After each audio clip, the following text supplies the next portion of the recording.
clases.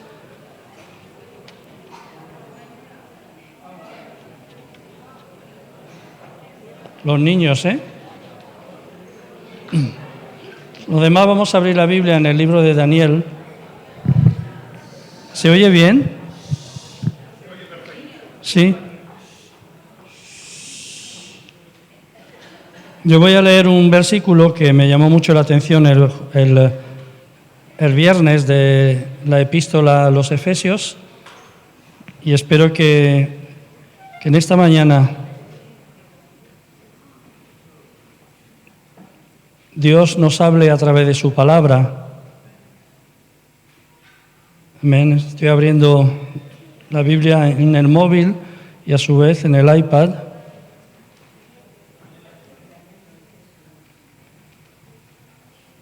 Daniel capítulo 1.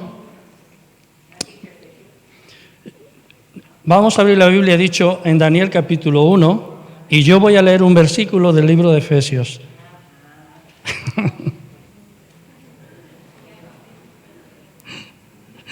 ¿Ok?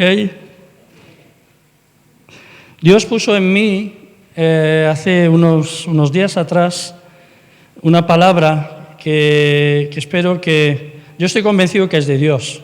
Eso, hay a veces que no es que tengo mis dudas, ¿no? Yo creo que cuando predicamos la Biblia la palabra es de Dios, ¿no? Pero que hay momentos en que hay palabras que son para momentos concretos, ¿no? Y que Dios nos quiere hablar. Quiero decir también que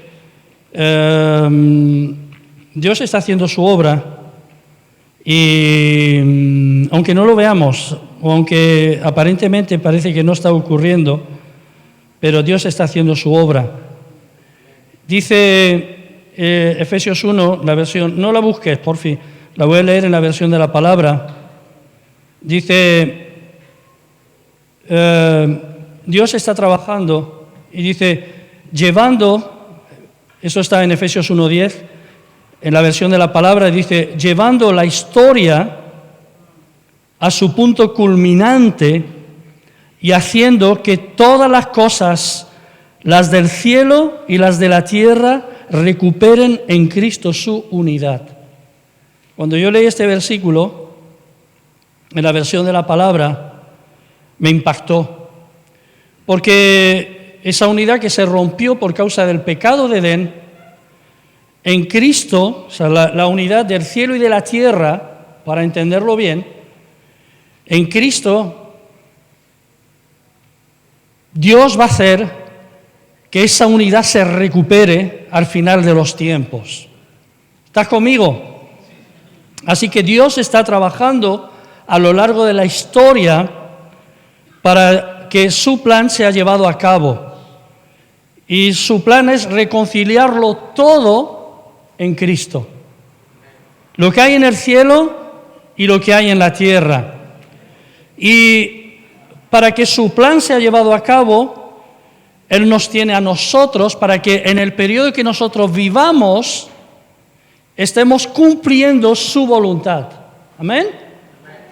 Así que somos privilegiados de que Dios cuente con personas como nosotros, que somos cada uno de una madre, somos diferentes, pero juntos somos el cuerpo de Cristo, del cual se ha dicho muchas veces en estas últimas reuniones, Cristo es la iglesia. Así que si tú has nacido de nuevo, tú eres parte del cuerpo y Cristo es la cabeza de ese cuerpo. Cristo, no sé cómo lo he dicho antes, pero Cristo es la cabeza de esa iglesia. La palabra que tengo en esta mañana es: Cristo se sacrificó para traer salvación y reconciliar al cielo con la tierra y al hombre con Dios, y otros se sacrificaron para que los demás creyeran en Él. Lo que quiero volver a decirlo. Cristo se sacrificó para salvación y muchos otros se sacrificaron para que la gente creyera en Él. Y vemos a lo largo de la historia cómo Dios trabaja a través de, y lleva a cabo su plan a través de hombres y mujeres dispuestos a sacrificarse por Él. ¿Estás conmigo? Tenemos un ejemplo de sacrificio en la Biblia, tenemos muchos ejemplos, pero un ejemplo de sacrificio en la Biblia es el ejemplo de Esteban, un joven que dando defensa por defender su fe en Cristo, estuvo dispuesto a morir y Dios no lo salvó de la muerte. Que nosotros muchas veces consideramos eso como que Dios, ¿dónde estaba Dios? No respondió Dios, pero Dios en su plan eterno prefirió llevarse a Esteban, dejar que Esteban muriera como un mártir, porque el martirio de Esteban lo que trajo fue avivamiento. Porque dice la Biblia que después de haber sido sacrificado, yo lo digo en mis propias palabras, Esteban, dice que la iglesia fue esparcida y por causa de la persecución que vino sobre la iglesia fue esparcida por todas partes y a donde iban predicaban a Cristo. Así que el sacrificio muchas veces es necesario para el avivamiento. El sacrificio significa que yo me niego a lo que yo quiero, estoy dispuesto hasta dar mi vida por Dios para que otros puedan llegar a creer en Él. ¿Estás conmigo? O sea, Cristo fue el sacrificio de los sacrificios. Ya no hay más sacrificio. Solamente ha habido un cordero que dio su vida por la humanidad y ese cordero de Dios que dio su vida es Cristo. Pero muchos otros a lo largo de la historia, para que el plan de Dios de reconciliar los cielos y la tierra, servicio, nos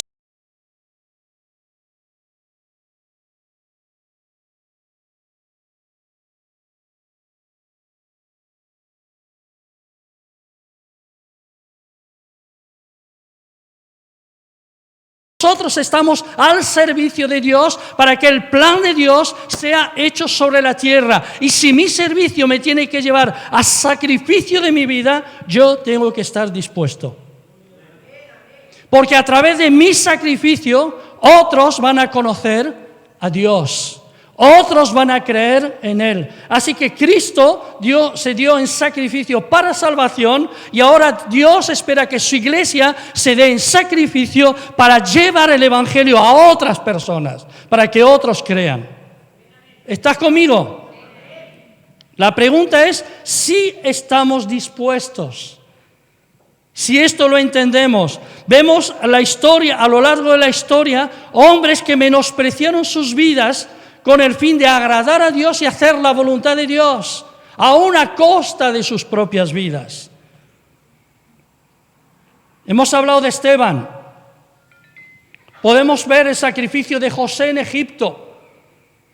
Y lo que me encanta de José en Egipto, cuando él se da a conocer a sus hermanos, habían pasado X años, un porrón de años desde que los hermanos lo habían vendido, donde parecía que todos estaban en contra de José.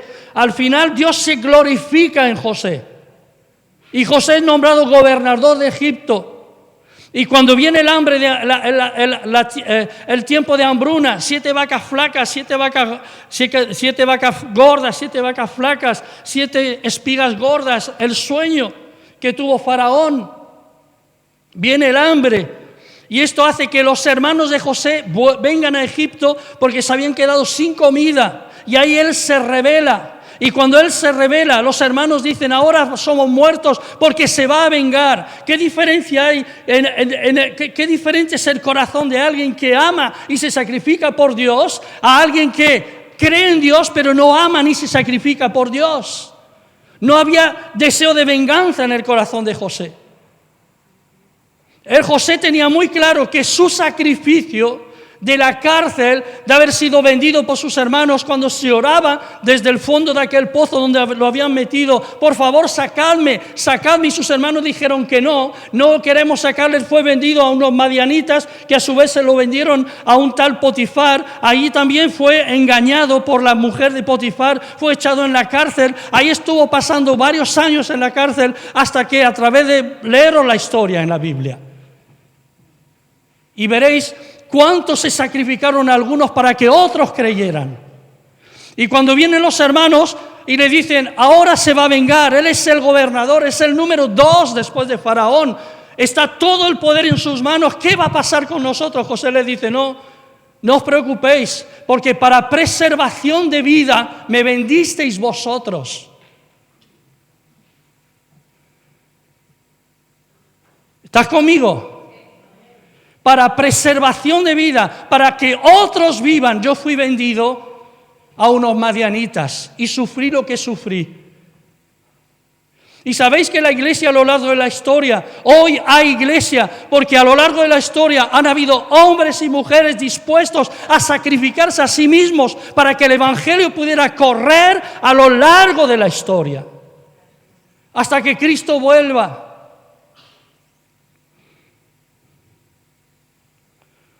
La Biblia está llena de ejemplos. Nosotros conocemos el final de las historias. Nosotros conocemos el final de la historia de José, pero José, cuando estaba en la cárcel, no sabía cuál iba a ser su final. Nosotros conocemos el final de la historia de Elías en el Monte Carmelo, cuando él pensaba que era el único que había quedado, que seguía sirviendo a Dios y que no había doblado su rodilla delante del pagano dios Baal. Se enfrentó a los 450 sacerdotes de Baal en el Monte Carmelo, y Dios se glorificó a través de un hombre que estuvo dispuesto a sacrificar su vida en el Monte Carmelo para que otros creyeran en el Dios vivo.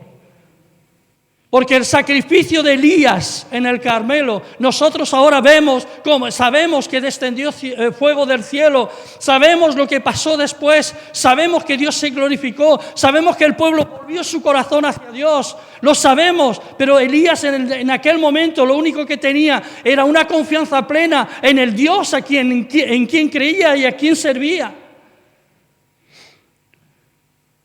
¿Estás conmigo? Pasamos momentos a veces de dificultad. Si yo amo a Dios, la Biblia dice que los que aman a Dios, todas las cosas les ayudan a bien. Pero no podemos sacar este versículo del contexto. Está hablando dentro del contexto de Romanos 8, cuando está hablando de la lucha de la carne y del espíritu, cuando está hablando que el ocuparse de la carne es muerte, pero ocuparse del espíritu es vida, que el espíritu mismo intercede por nosotros con gemidos indecibles. Y de ahí Pablo a los romanos les dice, y los que aman a Dios, todas las cosas, a los que aman a Dios, todas las cosas les ayudan a bien, hasta la muerte de los santos.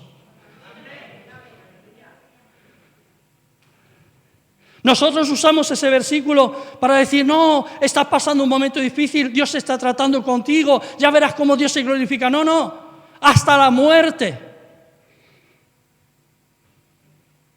Si con mi muerte alguien se va a salvar, que Dios me lleve. Fuerte, ¿eh? ¿Por qué? Porque yo ya tengo vida eterna.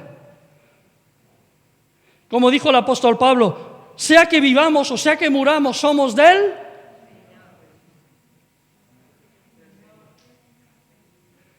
Para mí el vivir es Cristo, pero el morir es... ¿Quién dijo eso? Claro, es fácil decirlo.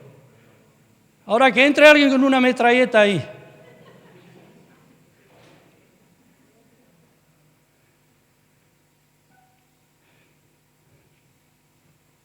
La Biblia está llena de ejemplos de personas que estuvieron dispuestas a pagar un precio por su Dios y por los demás. Nosotros conocemos el final de cada historia bíblica, pero estos héroes la vivieron sin saber lo que iba a pasar. Tenemos el ejemplo de Daniel, Sadrach, Mesach y Abednego. Ellos tenían muy claro, yo he puesto aquí varias palabras. La primera es identidad.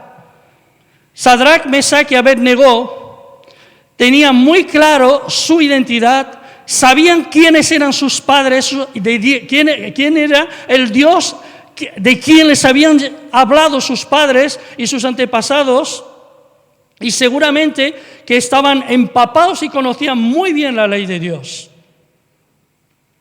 Vamos a leer en el libro de Daniel algunos versículos, y espero que la palabra en esta mañana de verdad nos incomode para bien, ¿eh?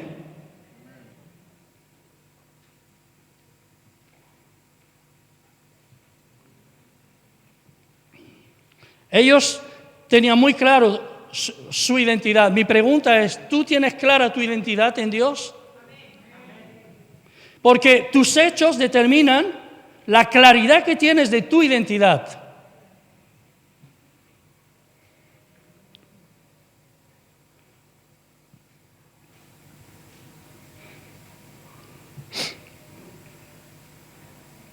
¿Quiénes eran? Sadrac, Mesach y Abed-Negó.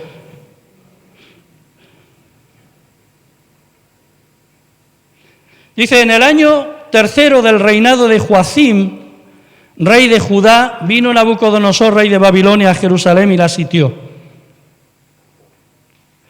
Y el Señor entregó en sus manos a Joacim, rey de Judá, y parte de los utensilios de la casa de Dios, y los trajo a la tierra de Sinar, a la casa de su Dios, y colocó los utensilios en la casa del tesoro de su Dios. Está hablando de que Nabucodonosor se llevó, los tesoros de la casa de Dios para ponerlo en la casa de su Dios. Y lo que me encanta de la Reina Valera es que Dios, el Dios nuestro, aparece con mayúscula, y el Dios a quien servía Nabucodonosor aparece con minúscula. Dice el versículo 3, y dijo el rey, ¿quién? Nabucodonosor, a Aspenaz, jefe de quién? De los eunucos, que trajese de los hijos de Israel, del linaje real de los príncipes, muchachos en quienes no hubiese tacha alguna, de buen parecer, enseñados en toda sabiduría, sabios en ciencia y de buen entendimiento, e idóneos para estar en el palacio del rey, y que se les enseñasen las letras y la lengua de los caldeos. Así que Nabucodonosor no era tonto. Él sabía a quién escogía. Lo mejor de los hebreos, del linaje real, sabios, entendidos. Y dice el versículo 5, y les señaló el rey ración para cada día de la provisión de la comida del rey y del vino que él bebía, y que los criase 3 años. ¿Quién? El jefe de los eunucos tenía que estar 3 años con ellos para instruirles en las leyes de Babilonia, para eso, para prepararlos para la función que luego iban a tener que desempeñar. Y lo que hace Nabucodonosor es que les da lo mejor que tenía. Les dice que coman de mi comida, que beban de mi vino. O sea, lo mejor del reino era para ellos. Dice, entre estos, versículo 6, estaban Daniel, Ananías, Misael y Azarías de los hijos de Judá. A estos el jefe de los eunucos puso nombres, y puso a Daniel, lo llamó Belsasar, a Ananías Sadrac, a Misael Mesach y a Azarías Abed-Negó. Y dice versículo 8, y Daniel propuso en su corazón no contaminarse con la porción de la comida del rey, ni con el vino que él bebía. Pidió por tanto al jefe de los eunucos que no se les obligase a contaminarse. Y puso Dios a Daniel, vamos a leer hasta aquí. La primera, una identidad clara en Dios. ¿Quién es mi Dios? Segundo, un conocimiento claro de las Escrituras. Porque nosotros mezclamos a veces, no querían comer porque es comida sacrificada a los hijos. No dice nada de eso. Lo único que ellos sabían era lo que Dios permitía, o les había dicho que podían comer de acuerdo a la ley levítica, y lo que no podían comer. Así que ellos que tenían muy claro quién era su identidad y a qué pueblo pertenecían y quién era su Dios, decidieron que a pesar de que les dieran los mejores manjares, ellos se iban solamente a ceñir a aquello que Dios permitía que comieran. ¿Estás conmigo? No se vendieron. ¿Y sabes qué? Esto nos habla de determinación. Y la obra de Dios a lo largo de la historia la han hecho hombres y mujeres que han tenido una determinación en Dios, determinados en no dejarse influenciar por el mundo, determinados por cumplir lo que Dios espera de cada uno de nosotros, determinados por hacer la voluntad de Dios. La identidad clara te lleva a una determinación en Dios. ¿Estás conmigo? ¿Y qué pasa? Que nuestra obediencia y nuestra determinación activa el favor de Dios. ¿Estás conmigo? Mi obediencia y mi determinación, o mi determinación que me lleva a la obediencia, activa el favor de Dios para conmigo. ¿Qué dice el versículo 9? Y puso Dios a Daniel en gracia y en buena voluntad con el jefe de los eunucos. O sea, que Dios hizo que para el jefe de los eunucos, Daniel le cayera bien. Lo hizo Dios. Lo hizo Dios. Entonces, cuando yo tomo una determinación por Dios, Dios va a actuar a mi favor siempre. Porque la determinación me lleva a la obediencia. Y la obediencia activa la voluntad de Dios en mi vida. Y la protección de Dios. Y el favor de Dios. Muchas veces el gran problema de muchos creyentes, yo sé que aquí no pasa, es que queremos el favor de Dios sin obediencia, sin determinación y viviendo de cualquier manera. Dice que Daniel le cayó en gracia al jefe de los eunucos. Y eso, dice, lo hizo Dios, puso Dios en Daniel gracia.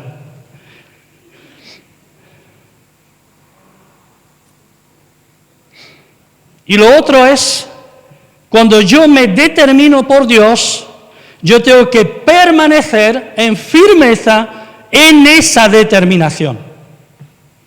Seguir firmes en la determinación tomada hasta ver el resultado final, aunque no veamos el resultado final. La determinación y la fe en Dios nos llevará a lugares que ni esperamos. Viene el eunuco, para resumir, y le dice a Daniel, si yo no os doy de la comida del rey, vais a palidecer, vais a parecer como que estáis faltos de comida, de alimentación, y mi cabeza va a estar expuesta.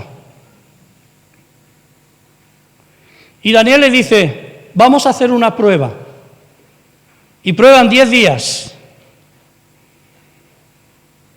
Y a los 10 días dice que parecía que el semblante de ellos era mejor, habiendo comido la comida que Dios dice en su palabra, que Dios mandó en Levítico, que comieran los hebreos, que mejor el semblante de ellos que el semblante del resto de los que habían también sido deportados de otras naciones, y quién sabe si también entre ellos otros judíos. La determinación y la fe en Dios nos llevará a lugares que ni esperamos. En Daniel 2, después de la visión que tuvo Nabucodonosor, versículo 49, dice que Daniel solicitó del rey y obtuvo que pusiera sobre los negocios de la provincia de Babilonia a Sadrach, a Mesach y a Abed-Negó. Y Daniel estaba en la corte del rey. No tengamos miedo, hermanos, de tomar decisiones firmes por Dios, porque Dios actuará a nuestro favor y nos llevará a lugares y a posiciones que a veces ni siquiera pensamos que vamos a llegar. Amén. Pero todo empieza con saber exactamente quién soy yo en Dios, conocer cuál es la voluntad de Dios y vivir esa voluntad de Dios. Ahora, llega el momento en que mi fe va a ser probada casi al extremo. Y donde mi disposición a sacrificio por Dios va a ser probado. Tenemos la historia en Daniel 3.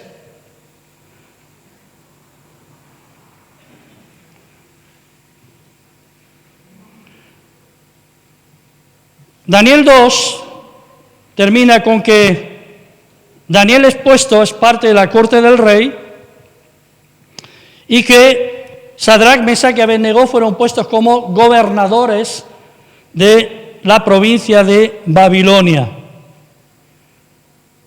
Nuestra fe puede llegar a ser probada en las formas en que nosotros ni siquiera podamos pensar. Solamente volvamos un poquito atrás. Tenía Sadrach, Mesach, Abednego y Daniel, Belsasar, tenían que tener muy claro quiénes eran en Dios. ¿Por qué? Porque nosotros conocemos la historia, leemos el libro del primer capítulo hasta el último y sabemos lo que pasó. Pero tenemos que entender que cuando llega el eunuco a por ellos habían sido deportados de su tierra. Y no de cualquier manera. Cuando leemos la forma en cómo históricamente fue llevado el pueblo de Israel a Babilonia, fueron llevados con garfios. Le pusieron aros como el aro que se les pone a los toros. Y fueron llevados por ese aro clavado en la nariz, deportados. Es un poco como cuando viene un ejército superior para invadir tu tierra, y de tu tierra eres llevado a la fuerza a otra tierra. Han matado a tus padres, han matado a tu familia, han violado a tus hermanas, han abusado de tu tierra, se te han llevado a otro lugar, y ahí tú tienes que seguir creyendo en Dios. Cuando en la mente de muchos de los creyentes pasa por esa mente, si nosotros somos el pueblo hebreo, ¿dónde está nuestro Dios? Dice la palabra no, pero históricamente hay una ciudad que se llama Laquis, que fue invadida por Nabucodonosor, por el ejército babilónico, y fue destruida totalmente, y fue terrible en la forma en cómo se llevaron. Muchos murieron cuando fueron deportados y llevados a Babilonia, desde Judá, el reino del sur. Cuando fueron deportados, muchas familias fueron divididas y tal, y en esas condiciones fueron llevados estos jóvenes. La fe, cuando es probada, hace que muchos empiecen a dudar. Y si Dios está, ¿dónde está? No lo veo. Estaba leyendo un artículo en el periódico de 20 minutos, no sé si alguno lo tenéis, seguro que sí, donde se hablaba acerca de parte de lo que está ocurriendo en Ucrania. Y habían testimonios, es un periódico secular, no es cristiano, donde decían: yo nunca había ido a la iglesia, que la guerra en Ucrania ha convertido a un montón de ateos en creyentes. Dice, porque lo único que nos quedaba cuando venían los rusos era rezar. La única esperanza. La única esperanza. Daniel, Mesach, Sadrach y Abednego fueron llevados cautivos a Babilonia en circunstancias terribles, circunstancias que hubieran tumbado de la fe a más de uno de nosotros, a más de uno de nosotros. Pero ellos nunca perdieron su identidad. Ellos sabían quién eran. Ellos sabían que Dios, a pesar de lo que estaba pasando, seguía siendo Dios. Y que la última palabra la tenía Él. Y llega el momento en que no se le ocurre otra cosa a Nabucodonosor que levantar una estatua de oro. Y proclama un edicto. Y dice, cuando la música empiece a sonar, todos los pueblos, todas las naciones, todo el imperio tiene que doblar su rodilla delante de esa estatua. Y posiblemente la estatua era de sí mismo. De sí mismo.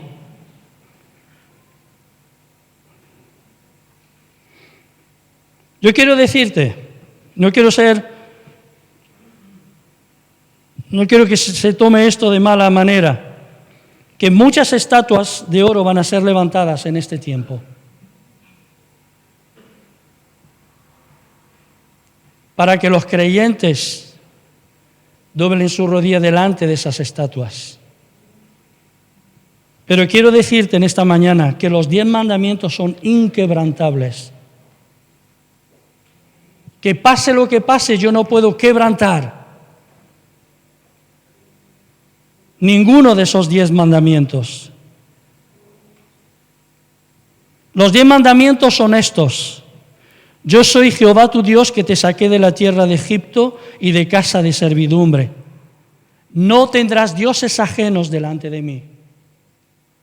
No te harás imagen ni ninguna semejanza de lo que esté arriba en el cielo, ni abajo en la tierra, ni en las aguas debajo de la tierra. No te inclinarás a ellas, ni las honrarás, porque yo soy Jehová tu Dios, fuerte, celoso, que visito la maldad de los padres sobre los hijos, hasta la tercera y cuarta generación de los que me aborrecen. Hago misericordia a millares y a los que me aman y guardan mis mandamientos. Y luego dice, no tomarás el nombre de Jehová tu Dios en vano, porque no dará por inocente Jehová al que tomare su nombre en vano. Acuérdate del día de reposo para santificarlo.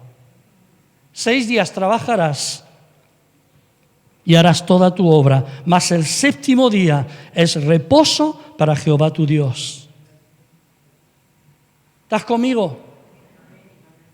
Cuando yo entiendo que eso es lo que Dios espera de mí, y alguien levanta una estatua en forma de cultura, en forma de enseñanza, en forma de 1000 cosas que se pueden levantar. Pero yo sé que Dios dice que Él no quiere que yo tenga Dios, que levante un Dios entre Él y yo, que no me puedo postrar ante ninguna estatua que el mundo levante. Puede ser en forma de cultura, en forma de enseñanza, puede ser en un montón de cosas que encontramos en la Biblia, cosas que la gente llama buenas.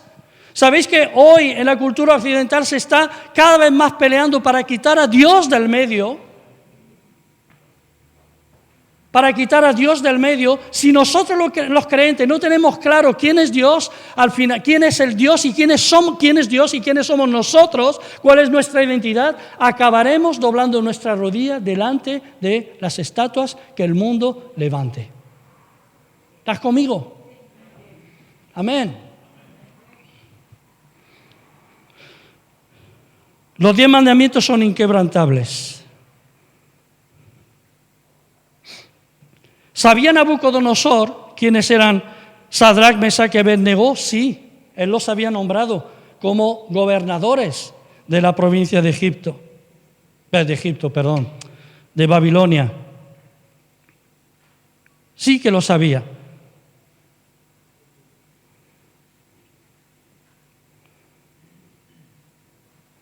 Daniel 3.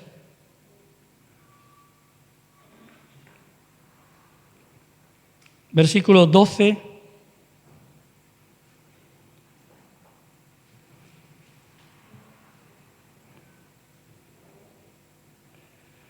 Nabucodonosor levanta la estatua.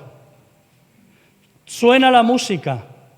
Y te ves ahí a millones de personas postrándose por miedo, por temor a un tirano delante de esa estatua. porque sabían que si no se postraban iban a ser, ¿qué? Aniquilados. Pero en la provincia de Babilonia, entre toda la multitud, hay 3 que permanecen en pie.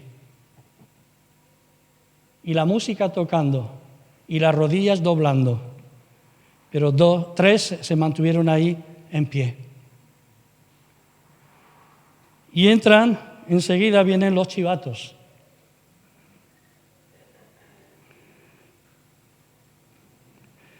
Versículo 12, hay unos varones judíos los cuales pusiste sobre los negocios de la provincia de Babilonia, Sadrach, Mesach y Abednego. Sí, los conozco, dice Nabucodonosor. Estos varones, oh rey, no te han respetado. Interesante, ¿no? Como no te han respetado, no adoran tus dioses. Y luego van al grano, ni adoran la estatua de oro que has levantado. Dice que entonces Nabucodonosor dijo con ira y con enojo que trajesen a Sadrach, a Mesach y a Abednego. Al instante fueron traídos estos varones delante del rey. Habló Nabucodonosor y les dijo: ¿es verdad, Sadrach, Mesach y Abednego, que vosotros no honráis a mi Dios ni adoráis la estatua de oro que has levantado? Y luego les pregunta: ¿estáis dispuestos a adorarla? Porque si no la adoráis, en la misma hora seréis echados en medio de un horno de fuego ardiendo. ¿Y qué Dios será aquel que os libre de mis manos? ¡Wow! ¿Dónde está tu fe? ¿Qué es la fe? La fe es la convicción de que Dios es. Y es una confianza total en que Él está en control. Y que pase lo que pase, venga lo que venga, Él sigue en control, aun cuando las situaciones sean contra mías. Y lo que Él espera de mí es que mi fe me lleve a obedecerle. Amén. ¿Qué era más fácil para Sadrach, Mesach y Abednego? Doblar sus rodillas. ¿Iban a perder la salvación eterna? Posiblemente no, o no sabemos. Pero el plan que Dios tenía con ellos se vendría al traste. Porque después de la prueba viene un tiempo del por qué, una respuesta que nos indica del por qué Dios a veces permite que sus hijos o cristianos pasen por pruebas. Porque mi disposición a sacrificio puede despertar en otros la fe en Dios. Y si yo no paso por ese momento, la fe en el corazón de otros no se despertará. ¿Sabes? Alguien dijo, y esto ya lo hemos dicho varias veces, se dijo en el Congreso, que Dios no nos llamó a evangelizar.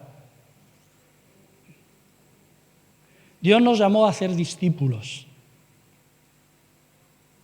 Quiero que se entienda bien. Claro que tenemos que evangelizar. Evangelizar es proclamar el mensaje de las buenas nuevas.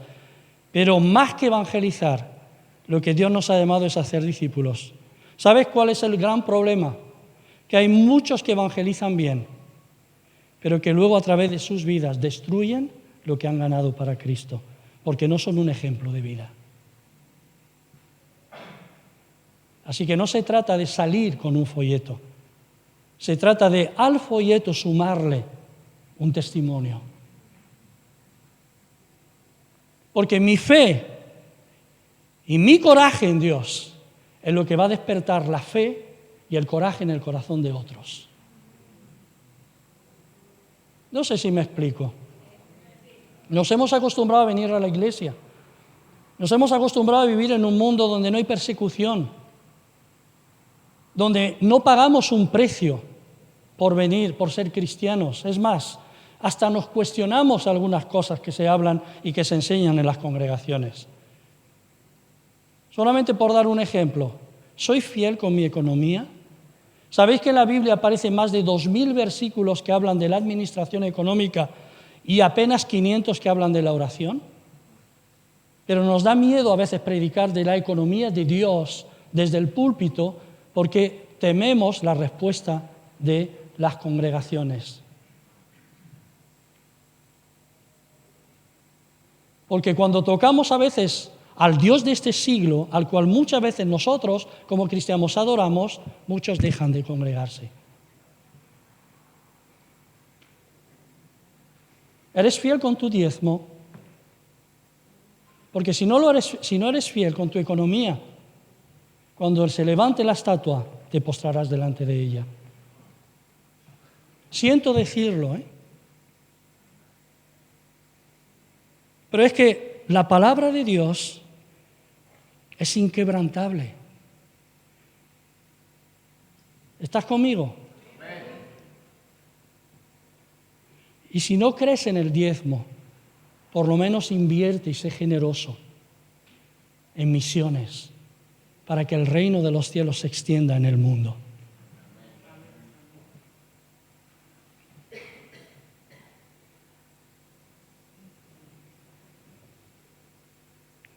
¿Y qué Dios será aquel que os libre de mis manos?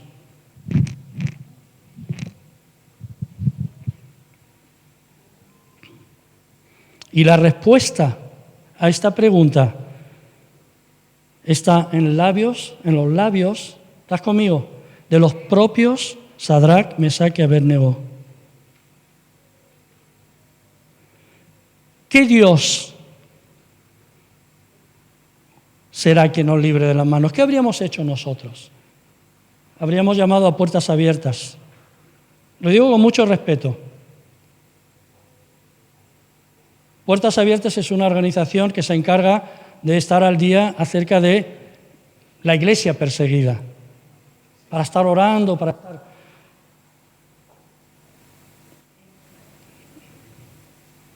Los van a matar, hay que orar. Yo lo siento mucho, no quiero que se malinterprete. Ellos no piden a Dios que los libre. Ellos confían plenamente en Dios, que Dios sabe lo que tiene que hacer. ¿Estás conmigo? No había tiempo para hacer oración y ayuno. Iba a sonar la música, iba a tocar la trompeta, la zampoña, y todo. La zampoña es un instrumento que aparece en la Biblia, no es una palabrota, Y iba a sonar. Nabucodonosor dice, ¿estáis dispuestos? Porque que sepáis que cuando empiece la música, si no dobláis vuestra rodilla, vosotros vais a ser echados en ese horno de fuego. Y es más, dice la Biblia, que se calentó tanto, o sea, fue el furor, la ira en Nabucodonosor fue tan fuerte que mandó que el horno se calentara 7 veces más para asegurarse bien de que Sadrach, Mesach y Abednego iban a ser un ejemplo al resto del pueblo que tenía sojuzgado. Pero ¿cuál fue la respuesta? ¿Habría sido tu respuesta? Se mantuvieron firmes durante 3 años sin comer de los manjares del rey. Fueron puestos por su sabiduría y su inteligencia como gobernadores en las provincias de Babilonia. El rey confiaba en ellos. Y ahora el propio rey que confiaba en ellos pone en entredicho su fe. ¿Qué Dios será aquel que os libre de mis manos? Ojo, cuidado que no nos elevemos a la altura de Dios. Y Nabucodonosor estaba elevándose a la altura del Dios de Sadrach, Mesach y Abednego. Pero mira, cuando tienes claro quién eres en Dios, tu respuesta es esta. He aquí, nuestro Dios a quien servimos puede librarnos del horno de fuego ardiendo. Y de tu mano, oh rey, nos librará. Y si no nos libra, sepas, oh rey, que no serviremos a tus dioses, ni tampoco adoraremos la estatua que has levantado. Nos libre, Él puede librarnos. Y nosotros creemos que nos va a librar.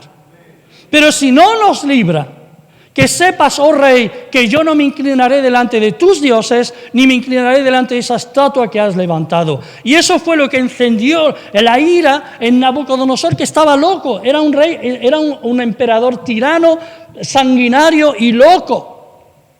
¿Cómo pueden desafiarme estos delante de todo el pueblo, delante de la corte? Y calentó el horno 7 veces más. Y son echados en el horno, porque no doblaron su rodilla. Y para sorpresa de los que estaban mirando allí, se queda sorprendido. Y dice, ¿no eran 3 los que echamos en el horno? Y dice, pues míralos caminando entre el fuego. Y hay un 4 semejante al Hijo de los dioses que está con ellos. Y la palabra de Dios dice que el fuego quemó las ligaduras de ellos, pero cuando salieron sus ropas ni siquiera tenían olor a humo ni a fuego.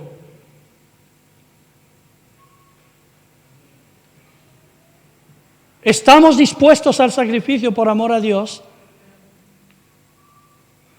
No sé cómo suena esta palabra en esta mañana, pero yo creo, humildemente lo digo, que es una palabra de Dios para nosotros.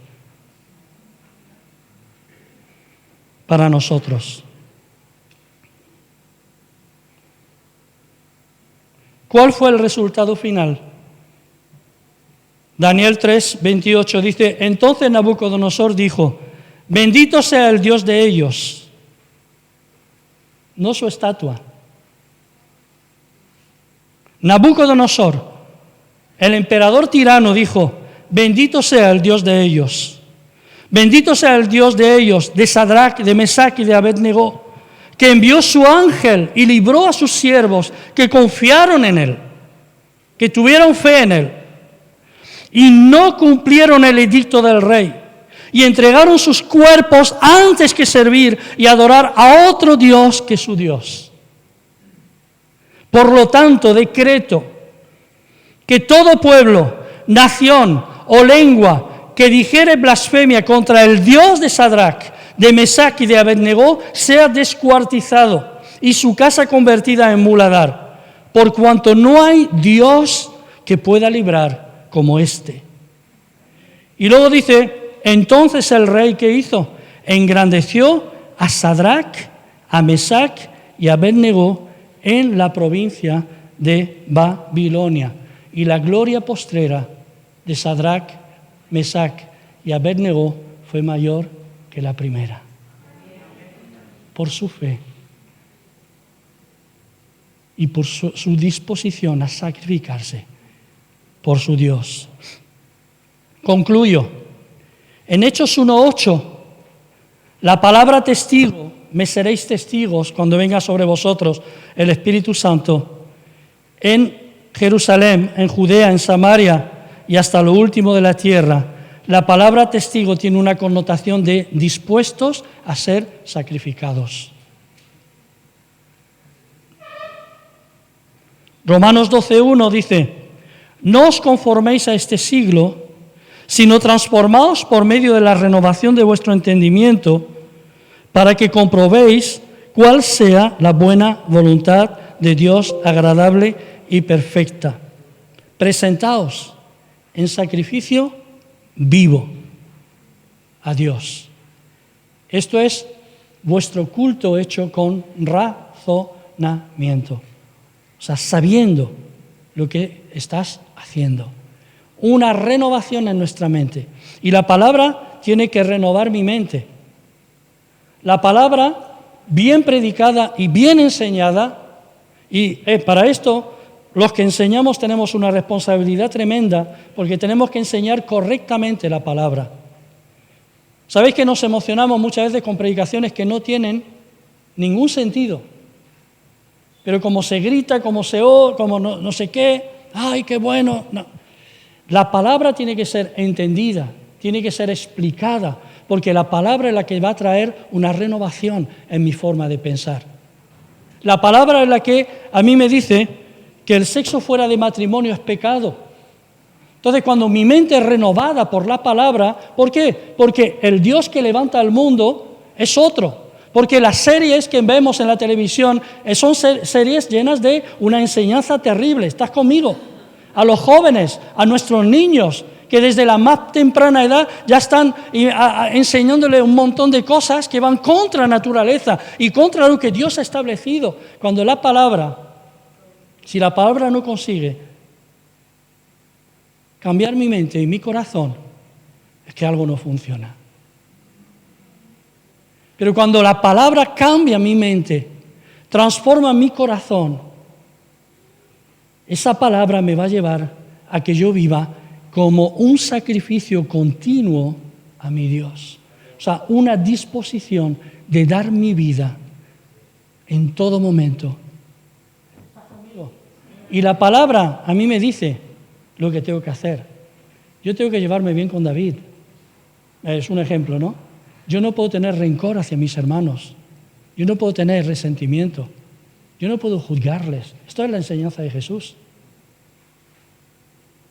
La renovación de mi mente me tiene que llevar a vivir en un sacrificio continuo. O sea, una disposición de vivir continuamente lo que es correcto y justo ante los ojos de mi Dios. Aunque en ello se vaya mi vida o tenga que perder mi vida. Hoy, ¿cuáles son nuestras preocupaciones? Y concluyo con esto. ¿Que el aceite de girasol ha subido? Pues sí, es una preocupación. Porque de pasar de 90 euros hace 2 años, 90 céntimos, a pagar ahora 3,15 como estaba ayer en el Lidl o 3,50 como está en otros sitios, que los huevos L han pasado de 1,45 a 2,15, me conozco bien los precios, claro que me molesta. Que no hay quien controle el precio de la luz, claro que me molesta. Pero al final todo esto es pasajero. ¿Sabéis que no vamos a apagar la luz cuando estemos en la presencia del Señor?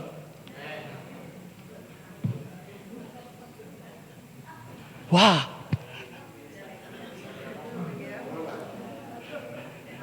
Es más, la Biblia dice que Dios mismo, su resplandor, será quien ilumine nuestras vidas. Esto es pasajero, hermanos. Esto es pasajero. Yo voy a pasar. Va a llegar un día en que me echaréis de menos. ¿Os acordáis cuando Juan nos decía, estoy por terminar, estáis conmigo? Que Dios lo tenga en su gloria. Yo voy a pasar. Espero que enterrar a más de uno de vosotros. Pero todo es pasajero, hermanos, esto es pasajero. No nos damos cuenta, y concluyo, de lo que tenemos en Dios.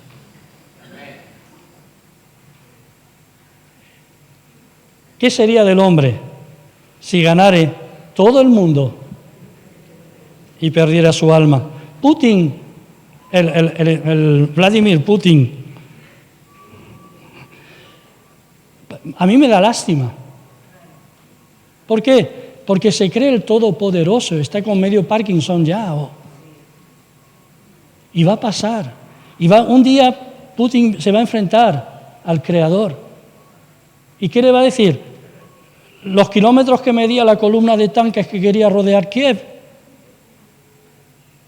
O el daño que ya ha hecho en Osetia del Sur y en Chechenia. Reconquistar el prestigio de Rusia. Pero ¿dónde estará Rusia en la eternidad? ¿Dónde estarán los socialistas, los comunistas, los del PP? Todo esto es pasajero. Pero la palabra de Dios es eterna. Y vivimos más por lo pasajero que por lo eterno. Y no quiero molestar, quiero retar. ¿Sabéis? Hay tantas cosas que me vienen a la mente. Algo bueno cuando estemos todos en la presencia del Señor es que nadie cambiará de iglesia.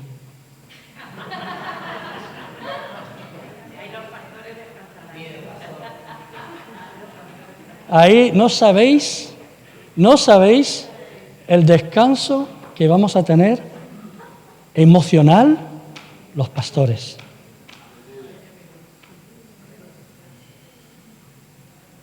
¡Wow! Ahí no habrá ni calvinistas, ni pastores. Bueno, el príncipe de los pastores. Cuando aparezca, seremos uno. De todo pueblo, linaje, lengua, etnia, nación. Y eso es lo que vale. Pero mientras tanto, lo que Dios espera de nosotros es una disposición al sacrificio para que otros crean. Para que otros crean. Y esto se ve con el crecimiento de la iglesia. Cuando no hay crecimiento de la iglesia es porque no hay sacrificio. Es así. Es así. Amén. Nos ponemos en pie.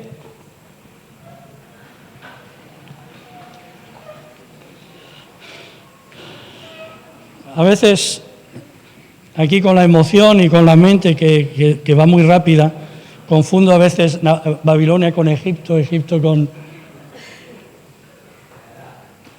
En la edad también. Menos mal que de eso también descansaremos. Algún día hablaremos de la edad. ¿No sabéis lo que es cuando vivir en un mundo donde parece que todo está hecho para la juventud y tú ves que la juventud se te ha ido, se te está yendo, pero por dentro sigues siendo joven? El alma no tiene edad. No me tiréis de la lengua, José Rafa, sé que... Y ves que tu cuerpo ya no responde y... ¡Wow! Pero es verdad, es así. Aleluya. Amén. Gloria a Dios. Gloria a Dios. Aleluya. Vamos a dar gracias al Señor por su palabra. Yo creo, Padre, que es una palabra que tú has permitido en esta mañana que se compartiera para retarnos. Y quién sabe si yo soy el primero en ser retado con esta palabra. Lo que yo te ruego, Padre, es que nos ayudes. Yo quiero pedirte que nos cambies, que nos transformes. Quiero darte las gracias por mis preciosos hermanos aquí. Señor, podríamos estar en otro lugar o podrían estar en otro lugar, pero hemos decidido juntarnos, venir a alabarte, a cantarte, a adorarte y también a recibir de tu parte palabras de ánimo, a veces palabras de exhortación. Y quiero honrar tu nombre y yo quiero pedirte que nos des esa fe que tuvieron los héroes de la fe que encontramos en tu palabra. Y en este caso hemos hablado de Belsasar, de Daniel, de Sadrach, de Mesac y Abednego. Y gracias porque su historia ha quedado para nosotros como un ejemplo de cómo tú libras, pero también ha quedado la historia de muchos otros reflejada en tu palabra. Personas que no libraste de la muerte, pero cuyo sacrificio quedó escrito por la eternidad y que sirvió para que otros pudieran creer en ti. Nos queremos, o por lo menos yo, Señor, o yo creo que mis hermanos también, nos queremos poner delante de ti, Padre, en esta mañana. Nos presentamos en sacrificio vivo, Señor, y te decimos, aquí estamos. Ayúdanos a entender. Yo quiero pedirte, precioso Espíritu Santo, que nos ayudes a entender y todo aquello que impide que nuestra vida sea diferente o que no crezcamos en la fe, sea quebrado en el nombre de Jesús, para que podamos crecer en la fe. Señor, permítenos tener una buena semana, Padre. Te lo ruego, Dios, en el nombre de Jesús. Amén. Amén. Amén, hermanos, que Dios os bendiga. Sé que hay que orar por una etnia, pero luego enviaré por el teléfono de la iglesia la etnia por la que vamos a estar orando durante esta semana. Dios os bendiga.